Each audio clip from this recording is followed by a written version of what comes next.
What's up, Conroe? Welcome to a brand new edition of Nerd Thug Radio, right here on 104.5, 106.1, the sister stations. And we're streaming online and worldwide at irlonestar.com. This is Corey DLG. With me, as usual, is little brother Nico. And we're hanging out here on Nerd Thug Sports. What's going on, man? Hey, guys. Coming back to host the show for the 90th time in a row. That's right. Semi-disputed tag team champion. Semi-disputed. How's that make you feel? I think that's a fair way to describe it. I guess. There's not too much going on in the sports world. We'll probably get into Tiger Woods a little bit more. That story broke last week. It was really happening right as our show came on the air. Yeah, so literally like the day before or something. Yeah. And then the NFL is kind of dominating the headlines a little bit, which is a little weird. And James Harden returns to Houston. Oh, what happened, James? I thought you hated us. Well, he had to. The Nets were playing us. No. You thought he just came back to visit? They played a nice video tribute for him, though. I guess we'll do that first. We'll talk about James Harden first here. So he dogged his way out of town, basically. There's no surprise there. The trade was really big. We did okay in the trade. Victor Oladipo, some draft picks, things of that nature. I'm not mad about anything in particular from it. Victor Oladipo has... Okay, this is one of those dumb things. Okay, remember how I told you the NBA has a lot of silly roster rules and stuff like that are designed because the owners constantly screw themselves over? Right, yeah. Okay, because of the status of Victor Oladipo's relationship with our team, where he's in the final year of a contract and he's been traded here, until this year finishes, he doesn't qualify enough for a long-term contract offer from us. The maximum we can offer him is a 2-year extension, which we did offer to him. He turned that down because he's looking for a long-term, which in the NBA means 4 years right now. That's the max, I believe, on contract length. He's wanting a 4-year deal. It's not a given that he won't sign that here with us. I don't know. It's tough to. I don't know that we want him. We've lost 12 in a row. We're not going in the right direction. We just lost to Sacramento. He might just peace out, and who knows? Maybe we'll have like a million more draft picks, and we're like sitting on like, don't worry, guys. In 4 years, we're gonna be really awesome. Well, and just the truth of the matter is, we might be better off just we're way over the cap. We're way over the cap, and we're basically locked into a lot of different contracts. And even if Victor Oladipo left, we wouldn't have enough cap space to sign someone else to a max deal. I just don't know. There's no point in keeping him unless we're going to be competitive right away.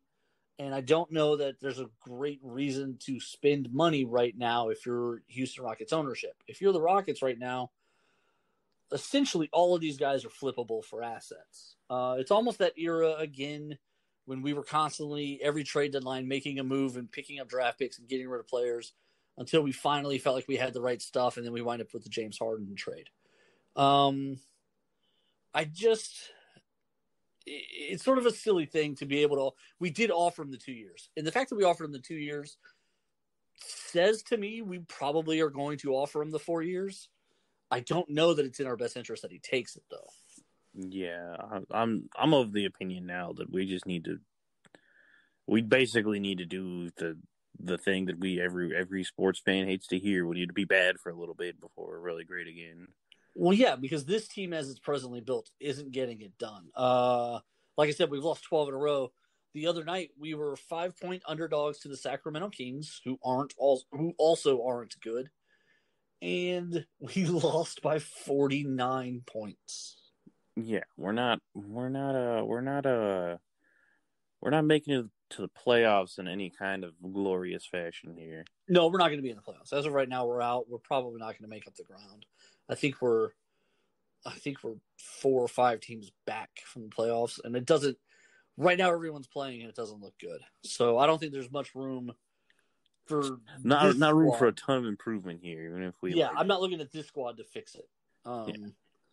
Which is unfortunate. I mean, no doubt about it. No one likes to hear it, but I mean, it's just something you have to do because it's just the way sports is. You aren't going to be king. You're not always going to be on top. No, and you're not going to be able to lose basically your entire organization and be like, all right, and then we're fine. Well, this team was critically built around James Harden specifically, and Russell Westbrook was brought on to help James Harden. So when Russell Westbrook leaves and when James Harden leaves, essentially that is that was the plan for this year, were those two guys to work together. Right. Well, so, the two guys left, and then our leadership is also gone. We have new leadership in place, correct? And there's no telling what direction they want to go. It does look like we were right about Christian Wood. We signed him to a 4-year, I think $40 million contract. It was probably about $3 or $4 million more than any other team was offering him, but we liked him and we wanted him to come. The other part of that, though, is he is probably the only bright spot. But he also has had some injuries already and missed some significant time. But when he's on the court, he at least looks good. So, I mean, that's pretty solid. But that's not, I mean, unfortunately, it's not super great, though. Yeah. It is a start. It does show us that we at least are finding the guys other guys are missing. It does at least show us that we're still properly evaluating talent. It just means that the last plan had run its course, and now it's time for the new direction. Right. I mean, and then this is just the growing pains that every organization goes through. I mean, the Heat have been okay, but they haven't done anything really significant since like their run. And then what happened to the Warriors? Oh wait, they're blown up to pieces now. Yeah, and like if you want to talk about fall from graces, like we went from like an okay good playoff team to like nothing, but they went from gods of basketball to like whatever tier. Yeah, they're probably a 6th or 7th seed right now. No, I don't disagree. And Klay Thompson, I don't, who knows what he'll be like when he comes back. Right. 2 full seasons the guy's been gone. Yeah, he went from playing an extra season of basketball because of so much playoff time to missing 2 seasons in a row. Right. He should be rested. He's very rested. In fact, so rested he doesn't even know how to play basketball. Well, and like is this the last ride of Draymond Green? Like he plays such a unique position for them, a unique role, but he also plays at such high energy. They've done a good job of keeping their cap options available by doing the different trades and signings they've done, the Wiggins experiment and things like that, where they basically moved other people around to get the max contract, and then essentially they can trade that spot out. And I think they have like a $20 million trade exception now. So where they could bring in somebody else at basically a max value. So they've left themselves flexibility. However, good. Yeah, flexibility is great, but the truth is, and they have some nice young players too. I don't want to short sell it, but the reality is, yeah, what was once this incredible lineup of, Curry, Thompson, Draymond Green, Andre Iguodala, Kevin Durant has now become Curry, Draymond Green, and 3 guys. And it's not the same thing. It's not. Right. But, they got 2 rings to show for it and a 3rd finals appearance. So they're okay. Yeah, and 5 in a row? 4 in a row, 5 in a row, something like that. I think it's like 2 rings. I think it's like 4 in a row, 5 in 6 years, something like that. I don't remember. So, it was a great run, but, that kind of pressure eventually. Time catches up to you. It really does. So James Harden, the New Jersey Nets have come back to Houston to play right before the All-Star break, which is good timing. James Harden's restaurant has had its soft open already. Tonight was going to be its grand opening. Tonight and tomorrow night, Thursday or Friday, one of the two, is their grand opening. However, NBA rules right now, because of COVID, 100% state that James is not allowed to leave his hotel room. He's now on the visiting team. He is not permitted to leave his hotel room. I don't believe for a second he's going to miss the grand opening of his restaurant. This was scheduled probably by him on purpose for when he was in town. Yeah, that would make total sense. I am speculating we're going to see a Saturday morning announcement. A photo is going to leak that James Harden violated the protocols. I mean, wouldn't be the first or even the second. This would be like his 9th time. And he knows what he's doing. Yeah, there's no policy. I don't know. I mean, there's no policy that deals with just jerks. So I don't know what they're even going to do. Yeah, like what are you supposed to do? Darn, he broke the rules again that we keep telling him not to, and he does every single time. I think at this point he misses the games without pay, but like some basketball players, they would rather take that time off, especially a little bit older. He's going to be 32, and he makes $1 bazillion. I'm thinking he'll be okay with taking, if he misses, $800,000 in game checks, but he spends a week at home. I think he's okay. I bet he's okay with that. Yeah, spends a week at home, goes to his restaurant. Yeah.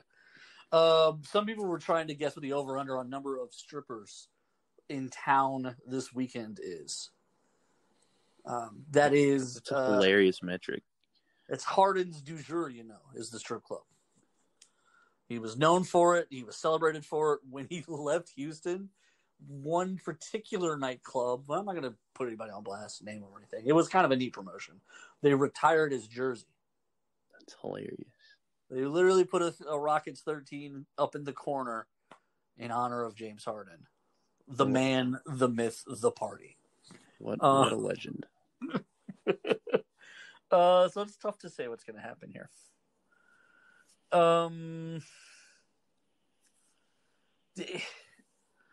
The question also came up of would we retire James Harden's number?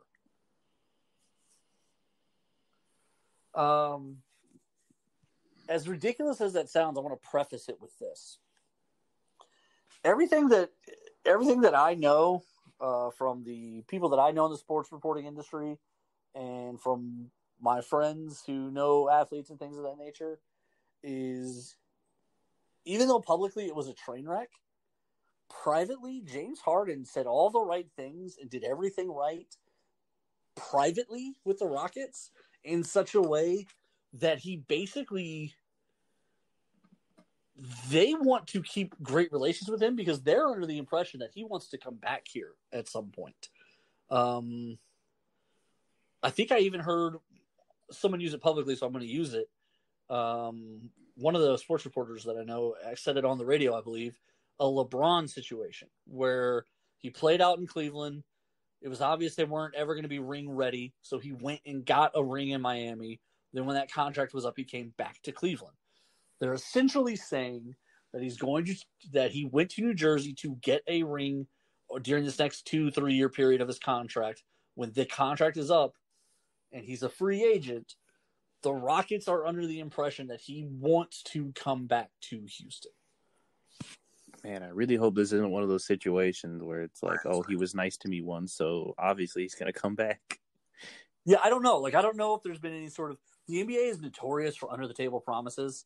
One that I definitely think happened that I have zero confirmation. Illegal. Right. It's not legal. It's not at all. As a matter of fact, if the NBA catches you, you get in big trouble for it. But I will say this. Nobody in the league thought that Chris Paul was going to get the 4-year, $140 million extension he got from the Rockets. But when he accepted the trade here, he turned down an extension in LA that was roughly the same money. And then was traded here to us. And there was some conversation initially about an extension, and then it all stopped. And because I don't think they were eligible to give him the money yet. I think he had to, again, because of trade roster restrictions and all that, finish the season and then be a free agent, but then be given contract options. Mm-hmm. And so I think there was a handshake, wink, nudge, for that Chris Paul 4-year, $40 million a year extension. No one's ever said it. No one I know is even. They're not going to say it. Well, no. Sometimes these things do get said, and sometimes they get said publicly. Famously, one of the only times anyone's ever been caught, there was a guy who said it he said it in the locker room. I don't know if he just wasn't thinking or whatever. But someone was talking about his deal, and he's like, "I'm not worried about it. Next year when my deal's up again, they're going to give me my 40." And they were like, "Oh, you what?" And then it came out that he agreed to come to the team, but all they had was this amount in cap room. But they promised when this contract was up and they could give him anything, they were going to give him what he should have gotten at market value. Well, the NBA investigated it, and then they told him he couldn't re-sign with that team after that. Shot himself. Until they told him, okay, well, you can't re-sign with them. And then I think they had to even they made the team carry the salary as a dead weight or something on their salary cap for a year. Negotiations should never be illegal. That's the dumbest rule ever. It's just holding people there's no way to enforce that. It's okay, well, agent player, go figure it out. Not our problem now. Yeah. It is a dumb thing to enforce because there have been times where there's been screw jobs, and when it's the player who screws the team, it's kind of funny because it's allowed in the NBA. Carlos Boozer was originally a Cleveland Cavalier, and he was the only other good player his second year on LeBron's Cavalier team. And I'm laughing because the story is so stupid. He's the only good player on the Cleveland Cavaliers with LeBron, okay? And it became pretty obvious that he was going to be a part of the plan moving forward. He was one of the good eggs. They found a good player. His agent told the Cavaliers he had 1 or 2 years left on okay. So when you're drafted in the first round, your deal is structured like this: 2 guaranteed years, an option for a 3rd year, and then after that, an option for a 4th year. Okay. Mm-hmm. So towards the end of his 2nd year, he had 2 years left on his rookie deal, but it was an option. And he told that the agent told the team had plenty of cap room because they didn't have anybody else good. He told the team that, listen, if you guys want to keep him on the rookie deal, that's fine. That's your choice. But he would really appreciate a payday. So if you declined the option, that would make him a free agent. But we promise we're going to take, let's work out the deal now, and we'll definitely take it. And so Cleveland basically negotiated a pay raise for him. It wasn't a ton. I think it was $5 or $6 million extra a year or whatever. So Cleveland surprises the entire NBA by declining the option of their first-round draft pick from 2 years earlier or whatever it was. Yeah. He goes into free agency, and the second it hits the wires that he declined, Utah called and offered him a 6-year, $25 million, doubled everything, right? Yeah. So he took the Utah deal. Correct. And LeBron James just went, what was that? What just happened? And Cleveland was like, well, he said he was going to come back. It's and you trusted him? So, when it's the other way, it's funny. Another story that I love is Baron Davis and oh no, I don't remember his name. Corey something or other. They were going to sign with the Clippers to play together, and so the only team that had the money for both of them. Baron Davis was a Golden State Warrior, and I'm looking up right now who Corey Maggette. That's who it is. So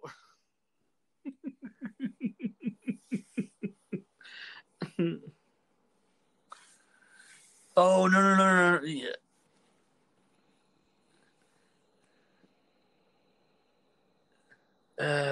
Okay, here we go. The move that screwed up 2 franchises. So the run and gun Warriors that I really liked that had beaten the Mavericks the previous year.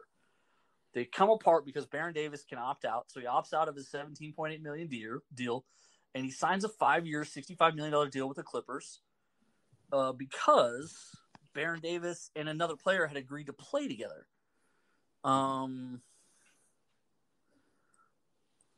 This says it's Elton Brand, but if I remember right, it was actually Corey Maggette who was supposed to come on.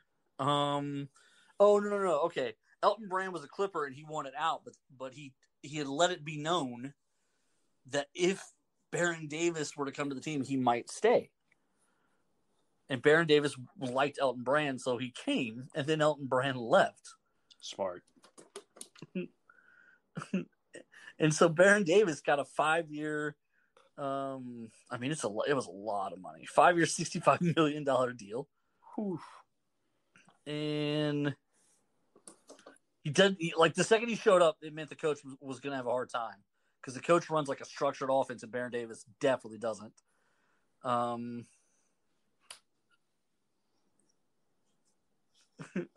So Baron Davis also basically screwed over the Warriors because he kind of agreed to a deal with them, and then he heard about the Elton Brand stuff, and he basically bailed on it. What an absolute guy. Got him. Yeah, like he kind of deserved it in that regard, but however, it's the players wanted to play together. I have a feeling every time someone says that, it almost never ever works out. Well, that's why Miami is such a big deal. And so the Clippers got stuck with Baron Davis without Elton Brand, and they didn't really want him at that point. They were like, the whole point. Yeah, and so then the Warriors are stuck because they don't have really the guy to make their offense work. Monte Ellis fills in for him, and it just doesn't fit. And then Corey Maggette, he doesn't like the head coach either, Corey Maggette, and he's never played with Baron Davis before. He's who they signed instead of Elton Brand. And it's just a mess. It's a mess. The whole thing is just a nightmare. It really was. But it all comes out of the players making this deal between themselves, screwing the teams, and then not even honoring it to each other. They're like, you know what? I'd stay if you came. I'll talk to my guy. Hey, I want to go here.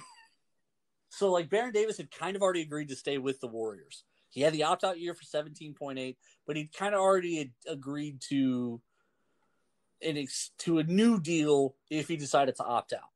The Warriors like, hey, listen, if you want to opt out, we want to keep you. What's it going to take? They basically already kind of agreed on parameters for like a new 4-year deal. Then Elton Brand comes out and he's not happy in LA, but he wants to play with the real point guard, and him and Baron Davis are boys. And Baron's like, well, give me to the Clippers then. So Baron opts out, and the Clippers sign him, and then Elton Brand opts out and doesn't re-sign with the Clippers. This entire thing is just hilarious. Can you imagine that phone call? We're like, hey, bro, gonna be a Clipper. You and me, we're gonna ball it up, man. Balling it up. And he's like, bad news. Really been looking at some other teams, man. That's great, man. It's great. Listen, I'm gonna land in about 2 hours. We get together. We'll go to Nobu. We're gonna have a night, man. We're going out. Got $60 million. Yeah, let's do that. I'll call you back. And they never spoke to each other again.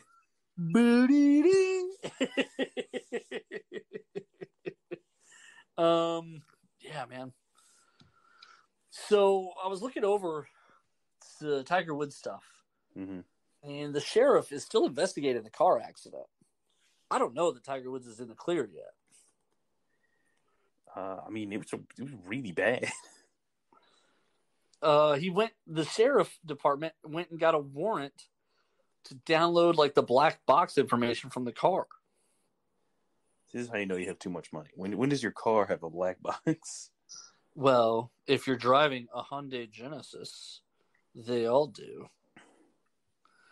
How's that for a sponsor? You know what I'm saying? Call me Hyundais. Yeah. Yeah, give me that potentially incriminating evidence. Yeah. Yeah. It's always sunny on a Hyundai.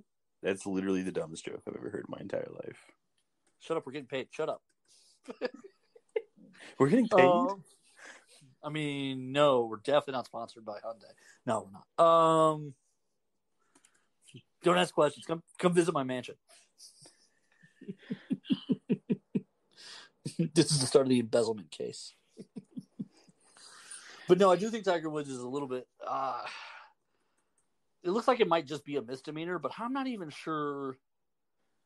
Why are they spending the money if they're not looking for some kind of crime at this point? It's a week later. Yeah, I mean, honestly, I understand it's like, oh, justice, but like, his career's over, guys. Like, we're really gonna also hit him with the, hey, man, that was pretty dumb of you. Well, and what do you like? What's the worst thing you're gonna do to Tiger Woods? Let's be real. A single car accident.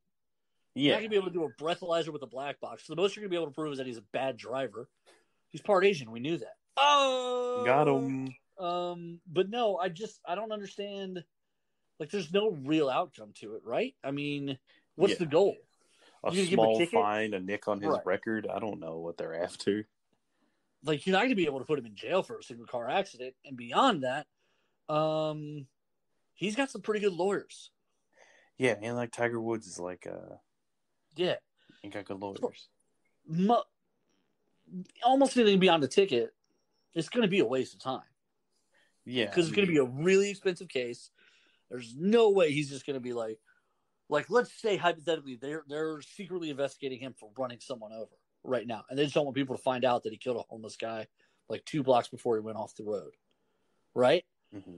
Like, his lawyers are going to go tooth and nail on that. Like, it'll be a 9-year thing. You know what I mean? Like, yeah, we'll find out when Tiger Woods is already, I don't know. Yeah, this sheriff won't even be in office anymore when it all comes to boot. So, like, I don't understand. Don't get me wrong. I'm not saying don't pursue justice. I'm just saying this feels a little weird for it to be just a ticket or whatever. Like, something is happening. Right. Especially when it's a single car accident. No one else was hurt. That we know of. Right. So, I have to think they're pursuing something here. Right. And maybe they're just going for the information because they want to know what happened. But why wouldn't they get that? First of all, both the PGA, Tiger Woods, and the sponsors, any one of the three of them could give them the information. Yeah, so I don't know. Like, this is really weird. It's weird to me that the three of them aren't cooperating with the police. Yeah. Like, why is the warrant even necessary? Right, and it's not like from what we know of the scene, it's not like he wasn't lucid. Like, it wasn't like he was knocked unconscious due to the accident. Right. And the sheriff has already come out publicly and said that he wasn't drunk and that the crash seems to purely be an accident. So I'm really kind of curious what the purpose of this is. What's the reason? Yeah, why investigate it so hard? At most it could be like, oh, we want to know like the exact details. It's like, well, what does it matter at this point? Yeah, it is what it is. Although somebody did come forward and say that people were on set filming a TV show, and the director came in late, and he was huffing and puffing and was angry, and he said that Tiger Woods almost ran him off the road that day. And then about 3 hours later, the accident was news. So maybe, I mean, I don't know. Maybe they're looking into something. But it's just, clearly there's got to be something they're going after. Yeah, like there has to be a goal somewhere. No one does all of this for nothing. Maybe I do. I wouldn't. That's fair. All right, Nico, let's jump out to a break right here. When we come back, we're going to tell everybody about our friends, The Adventure Begins Comics, Games, and more. But before that, we're going to break. We'll be back with more Nerd Thug Sports.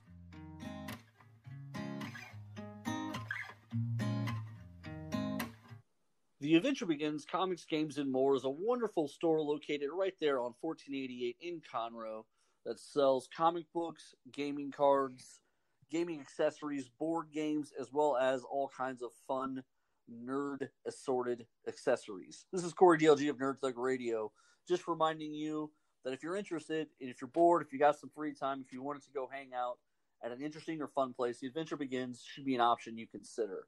Everything from D&D Adventurers League to miniature painting, to even competitive card play and even competitive gaming events. All those things occur at the Adventure Begins Comics, Games, and more. Interested parties should absolutely check out the Facebook page for more information. This is Rudy Tomjanovich, and welcome to Nerd Thug Radio.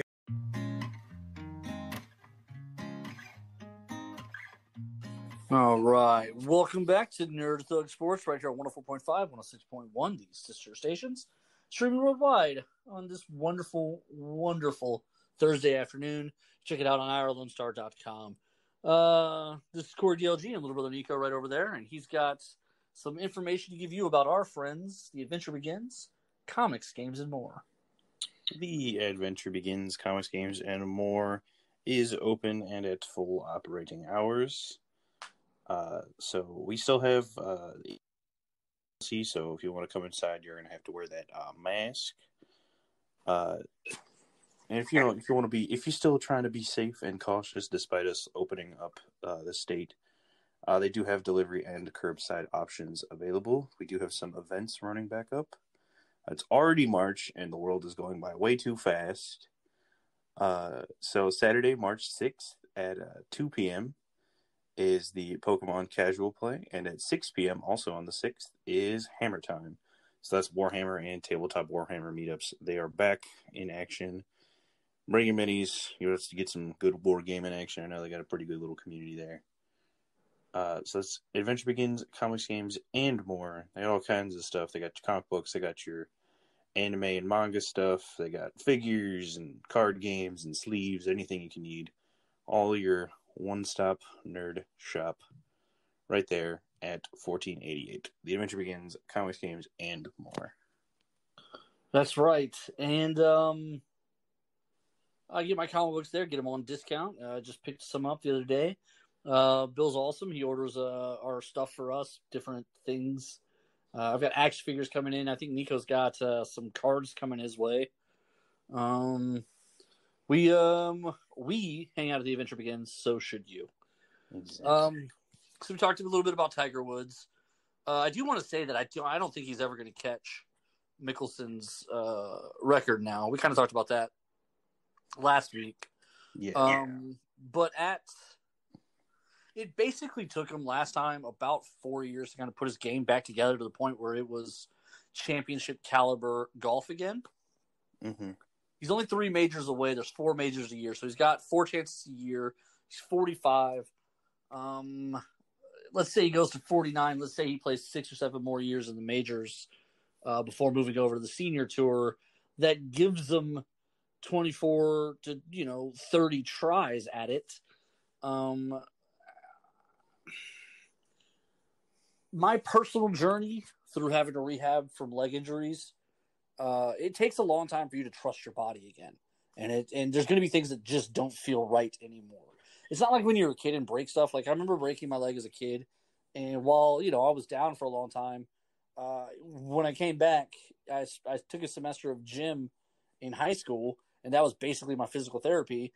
And by the end of it, I had like kind of a little bit of an awkward gait, but I was comfortable with my leg again. I trusted it. I knew it was going to hold up because I'd run it through its paces. This time in my 30s, it's been a totally different experience, and there are still days where I don't trust my legs now, and that's 5 years ago. I don't know how you get back to a elite athlete, top of the world competitor at 45. Let's say it's the same timetable. Let's say it's 3 years from now that he fully trusts his body again and has put his game back together. He'd be 48, 49 years old. I don't know that he'll be able to keep it together long enough to get to these majors and to win them. Right. You got to be playing some really good golf at the right time. And there was a period of time where he just did that nonstop. It just gobbled him up like Pac-Man. And I think he won. I think at one point it was like 7 or 8 in a row. At one point, he had the Tiger Slam, which is he was the winner of all 4, but it wasn't the same calendar year. Like there's just a lot of things that he accomplished that other people are probably never going to do, and there will never be a run like Tiger Woods had. There was basically a 5 to 7 year period where if you weren't Tiger Woods, you weren't winning a golf tournament. Right, you just weren't there, my guy. Right. Congratulations on second place. Tiger, you won. But that is over now. Those days are gone. Yeah. Those days are gone. And now Tiger Woods literally is all by himself. That's beautiful, right? I nailed that. Gorgeous. Grammy. Yeah, he's on his own. He's on his own now. And I don't think it's going to work out the way he thinks it will. I don't know. He might be kidding. Listen, I'll tell you what is really hard. Sitting in the bed after the surgeries, having people tell you how totally fine it's going to be 6 months from now. Yeah. Don't worry. It'll be great. Modern medicine is a great thing. You'll feel absolutely fantastic next year. Let me tell you, and this is it's all about mental energies and it's all about keeping your mind right. But let me tell you the thing that pissed me off the most going through physical therapy, were all these people standing on 2 legs, looking down at me while I was laying in a bed full of pads, so swollen I couldn't move. And they were like, "You did great. You're going to be fine." Hey, screw you, dude. I'd get up and hit you if I could. Yeah. If you were a woman, I'd punch you. I was just so angry at those guys at that exact instant. It was the last thing I wanted to hear. It was just, but it didn't, you know what? Leave the room. Where's my clear out the room button? It was ridiculous. And they're being helpful. They want to be, they're trying to be, but there's nothing at that exact instance on day 2 or day 3, whichever one it is, when they're looking over everything and they're telling you what you made it through like a champ. And hey buddy, you know what? We're done here. Okay. We're done. We're going to take a little break. I don't need to hear this from you. And it's hard to stay positive, but tell you when it's the hardest to stay positive is that second or third day when you feel like you were in a car accident and then put back together. And then these jerks are trying to positive you up with, you don't even know who they are. Who are you? My insides were outsides. Yeah. I don't and the weirdest part is I don't even remember who it was that even operated on me because it was a trauma team. I saw the guy 3 times and then that was it. Done. Never again. Never again. But yeah, it's a long, hard, mentally exhausting, physically draining process to come back from. But then beyond that, I just went back to being a normal person. I can't even fathom the idea that this guy wants to make a living off of his body after this. Right. So it's tough to wrap my brain around what's going to be next for Tiger Woods. I don't know that there's a lot left for Tiger Woods. I think that might be the better question: is what's left. I don't know. This is the beginning of Tiger Woods. 3 or 4. This is Robo okay. Tiger Woods. This would be Tiger Woods 4 or 5.0. So first Tiger Woods, dominant, crazy, amazing Tiger Woods. Then Tiger Woods cheats on a supermodel wife, Tiger Woods. That one has some bad days ahead for him. And then bad Tiger Woods. Then there's bad. Then there starts to get his stuff back. Tiger Woods 3.0 is the mentally tougher, but what no one knows is his body's about to completely give up on him. Tiger Woods. And then 4.0 is the rebuilt, rehabilitated return of Tiger Woods, where he's good for about 2 to 4 months out of the year, and he's trying to get those months to coincide with a major. And I think he wins 2 majors in that time, in that era, this last era of Tiger. But now we're starting the rebuild again. It's back to the drawing board, boys. But I don't know how many times you can rebuild the same guy, and I'm not sure. I don't know. Ask JJ Watt. Apparently, the number is a lot. That's a fair point, man. So people are a lot of people are questioning that. We can get into that now because I want to get into the Texans anyway. So J.J. Watt signed with the Arizona Cardinals, a 2-year deal, $23 million guaranteed, 41, I believe, total, or 36 total, one of the two. But again, 23 guaranteed. That's the key number there. So it's really interesting because, well, first of all, it's interesting that there was an NFL team who could afford to sign somebody. Although allegedly about 15 teams made J.J. Watt an offer. So there was plenty of love to go around. Initially, the NFL cap was projected to go down this season. It's going to instead plateau. That hurts a lot of teams. I remember me telling you the Saints were crazy? Yeah. And they would sign a guy and then 2 years later have to cut him or trade him because that was the only move they could make, kind of a thing. Yeah. Okay, so someone literally published an article 2 days ago about the Saints and their craziness and their salary cap shenanigans. Again, I'm ahead of the game here. The known gnomes are strong. They are, and I know everything. But specifically, it talks about this year for the Saints because with the cap staying stagnant, originally it goes up about $8 to $10 million every year. Yeah. So originally they were projecting it to go up. With the projected to go up 10, they were still going to be over 12, which is common for a lot of teams that are competitive. There's a guy or two they'll have to cut every year. That happens. Well, then the Saints turn around, and with it being stagnant, they're now 18 over before they even look at anything else. Well, it actually turns out they were going to be there with it being stagnant. There's something like $45 million over the cap. Woo, yeah. And that's before they even know what's going to happen with Drew Brees. Sorry, Drew Brees, we're just going to have to cut you.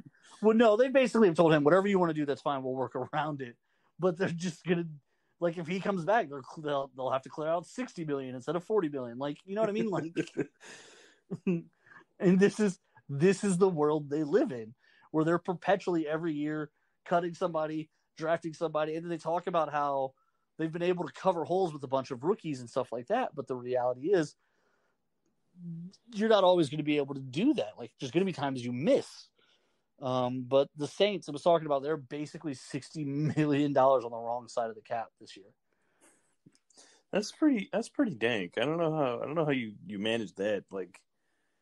Who's their guy that's this is it, guys. This is my job. I'm here to balance the Saints budget. He's salary cap. He's doing 5-tier math to figure out who to cut, where to move stuff. So, okay, again, because of the cap, the Miami Dolphins, who are a team on the rise, Kyle Van Noy, they signed him last year to a 4-year, $53 million contract with $30 million guaranteed. They are cutting him this year after 1 year, and it's going to save them $10 million against the cap this year. That's hysterical. That's just the way it works. Yes, every team has a salary cap guy. Every team hires a guy whose job it is to make the numbers work. But they're not – most teams, the teams who are pushing it, who want to win, they don't leave themselves wiggle room. That's not the point. The point is to win. So yeah, no, you got to maximize your thing.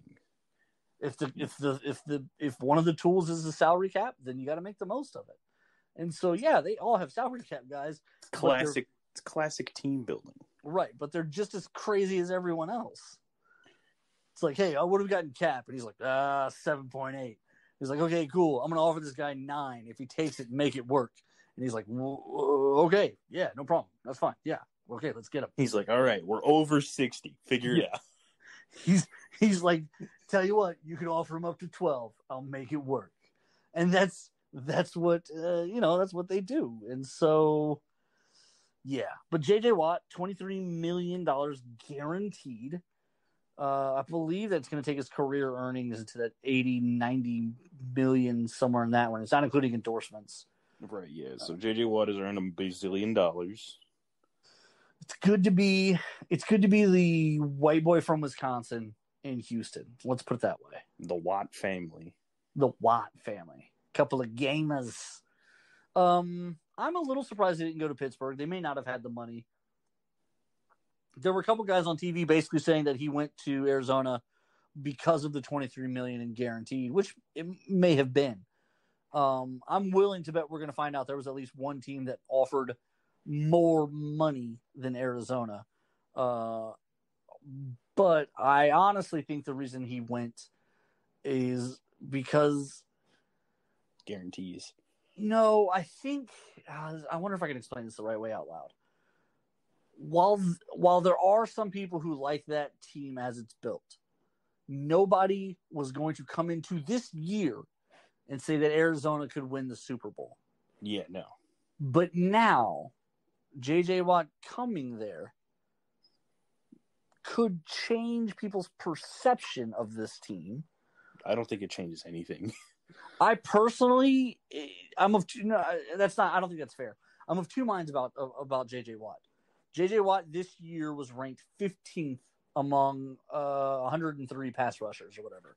And somebody went through and showed, it was like they showed all the running plays for 3 weeks when J.J. Watt was on the field.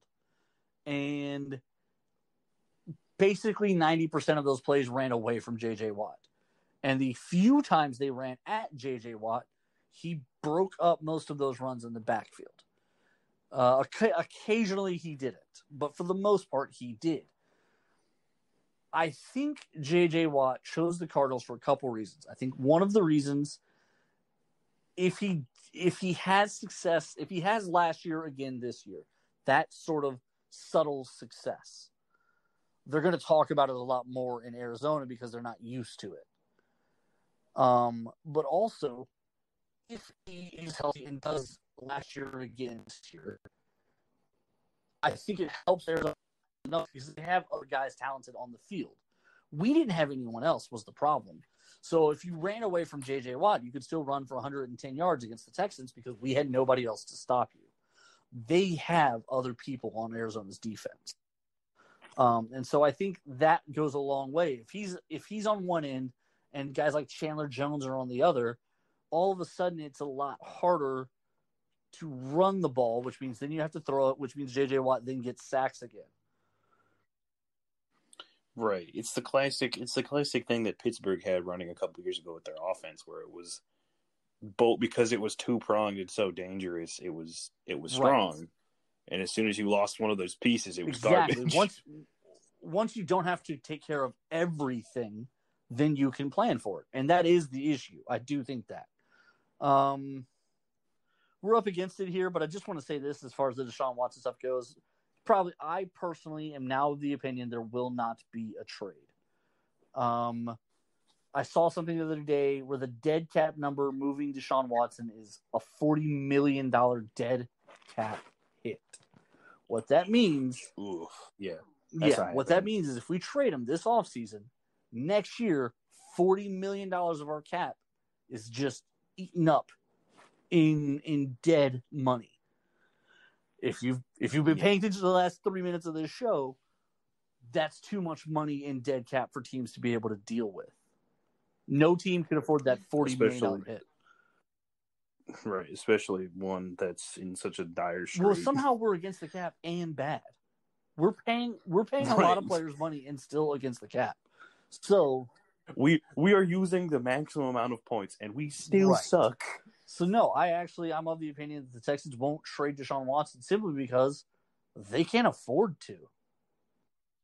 Yeah, he completely cripples their team building attempts at whatever they could do next year. So that's my personal opinion on that. We are. This is the end of the hour. We will be back tomorrow at 2 p.m. I do want to thank everybody for listening on behalf of little brother Nico and myself and the Adventure Begins Comics, Games, and More. Same Nerd Thug time, same Nerd Thug channel. I know Governor Abbott did make the statement that this coming Wednesday, masks are no longer mandatory. I'm still seeing a lot of restaurants and places choosing to have the masks. If you're going to go somewhere where they require a mask, don't be a jerk. Just go somewhere else if you feel that strongly about it. I personally am still of the opinion that masks matter until we get to this 100 million vaccines in 100 days. I do want to thank everybody for just be as safe as possible. There's no reason to risk it. Absolutely. I do want to thank everybody for listening. Everybody have a great day. Let's enjoy ourselves. We're almost through it, guys. The light is appearing at the end of the tunnel. All right. Thank you very much, and we will see you guys tomorrow.